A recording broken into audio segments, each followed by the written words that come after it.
Chances are you've heard that getting on podcast shows are a great way to showcase your information. And I'm here to tell you, yes, in fact, it is. However, if you're not doing it right, you can really miss the mark. Recently, I got a message from a woman that said, I have a friend who told me it's a waste of time to get on podcast shows. And apparently, about 50% of shows get less than 100 downloads per month, 100 views, 100 listens per month for the entire month and all the episodes, and which I thought was rather interesting information. And it got me to thinking that it may be better to get on a small show who doesn't get a lot of downloads, but it gets downloads from the right people rather than a huge show where you kind of get lost in the shuffle. And the thing that I find interesting is when people advise other people on something they know very little about. I've been on both sides of the microphone well over 1,000 times. I've gotten great benefit from being on podcast shows. Let me give you an example. I was on a podcast show, got invited to be on another show, got invited to be on a lunch break show where I actually got to cook. It's a vegan show. I got to cook on the show. That show got over 18,000 views.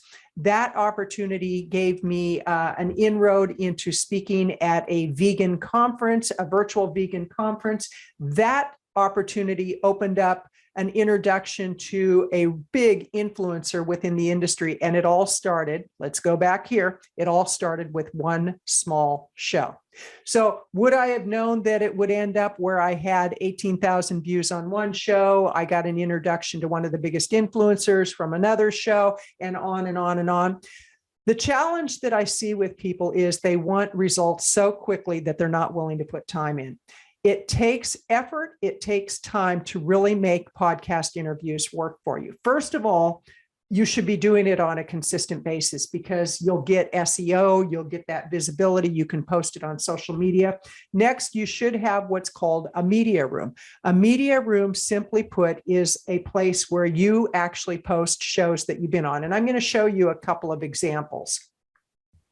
Now, the whole idea behind a media room is it actually gives valuable information to a podcast host or a journalist or a media outlet when they're looking to actually feature a story about you. Maybe they want to get a quote from you, or they want to have you on their podcast show.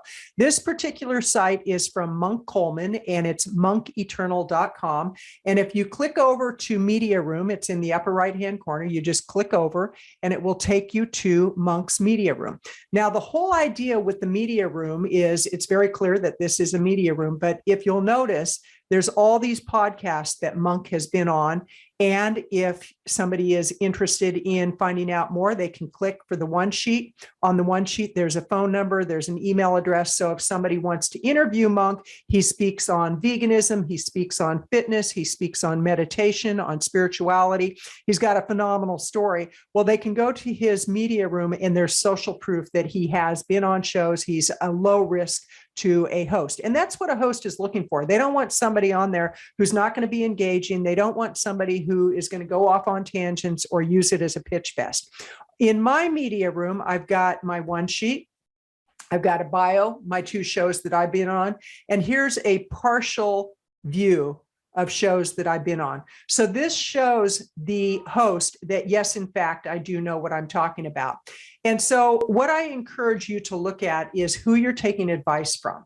Because if you're taking advice from somebody who knows nothing about what they're talking about or very little, and it's just their opinion, I recommend that you go to somebody who has been there and done that. It's like me listening to somebody who's not vegan. And again, they're just trying to tell me how unhealthy it is. And I need animal protein and I need cheese. And how can you give up cheese? I'm not going to listen to them.